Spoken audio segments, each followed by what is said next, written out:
Hi, my name is Lexi. My best friends tried to kill me, and today I'm going to be telling you how I think I survived. Some stories sound like nightmares, and the scariest ones are the ones that actually happened. Tonight, we're diving into a story shared by Lexi Weinbaum, a story that starts off ordinary but quickly turns into something deeply unsettling. Imagine moving into what seems like a safe, normal apartment, only to realize the person you're living with isn't who they appear to be. Every small detail starts to feel wrong. Doors left unlocked, strange noises at night, items moved without explanation. Lexi shares her experience with shocking honesty, and what she discovered will make you question how well we really know the people around us. Brace yourself, because this isn't fiction. It's real, and I want to start out this video by saying my survival really boils down to one simple fact, and that is that I was in the right place at the right time where the right person came out and called 911. I was 5 minutes from the hospital. Otherwise, I would not be alive talking to you today. However, there are some things that I think drastically increased my chance of survival, and I'm going to be telling you about them today. I fought back. I yelled, I kicked, I screamed, I ripped my hair out, I made as much noise as I possibly could. And my reasoning for doing so was not even because I believed it would help me survive. Of course, I think instinctually I had hoped so. But the actual thought behind that was I need to make sure that someone knows that I was here so that they can't get rid of my body and just get rid of everything.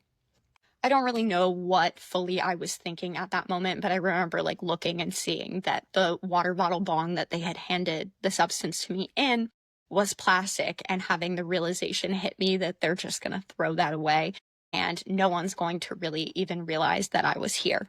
But because of how much noise I made, I alerted a person, his mother, to the fact that I was in the house, and then she came upstairs and demanded that I be let go because I wasn't allowed to die on her property. When the mother actually came into the room, I was on the floor at this point. I made it all around that room. I had been on the bed, the couch. I tried to rush at the window, but when she came in, I was on the floor and I felt practically paralyzed. I could not move my body, but my fight or flight instinct really kicked in when I realized that I was going to be able to get out, that this was my only opening, and I was able to run myself down those stairs. Had I stayed scared in place, I don't think that I would be alive. Because had I not done that, I think that she would have eventually just left the room. She was acutely aware of the way her son behaved and his previous criminal history. So I don't really think that she actually had a genuine concern for my life as much as she was concerned about any sort of legal repercussion that would come from having a person literally die on her property.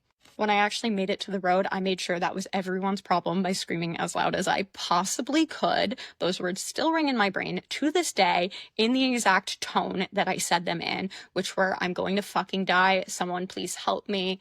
Someone please get this girl away from me. She hurt me. I've been attacked, and I'm going to fucking die," again and again and again. That "I'm going to fucking die" one was definitely the most important one because I said that a lot to make sure it was really emphasized. I later discovered that the people that had all stopped and sort of tried to interact with me, but had been told by my best friend that I was crazy or going through a mental health episode, had actually called 911 and expressed their concern and had reported the suspicious behavior of my friend. However, they were concerned about actually stopping and intervening in the situation, though one man did, and his 911 call is the one that eventually got the ambulance to me because I was on the move, so I guess they didn't officially know where my location was just based on the descriptions. And the timeline is much shorter than I had initially thought, with me being to the hospital within a 30-minute period. And finally, what I think was most important in saving my physical body, at least, is the fact that I stayed alert, conscious, and calm for as long as I was able to, with calm being the most important. While you might think that someone who is actively losing their life is going to be anything but calm, I couldn't process those emotions in the moment. They were something that had to be dealt with afterwards, because in the moment, I needed to focus all of my energy on staying alive, and had I given into those anxious thoughts, I would have died significantly faster. So I needed to stay awake, and I did so by asking myself questions like, what is my hair color? What is my eye color? What kind of music do I like? What are my animals' names? Who is the president? Things that I knew would keep me connected to reality for as long as I possibly could, until eventually my body did give out on me.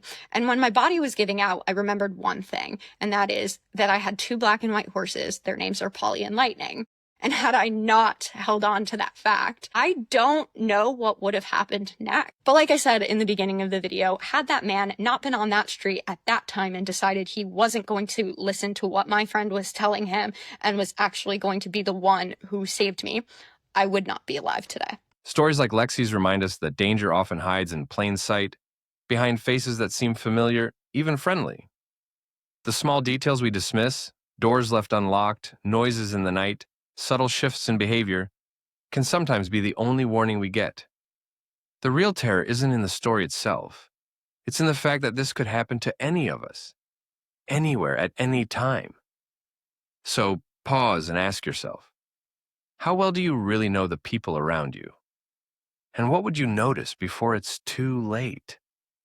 If this story chills down your spine, make sure to hit follow for more dark tales from real life, shared and explored here on Audioman Dark Stories. Remember, the truth is often darker than fiction.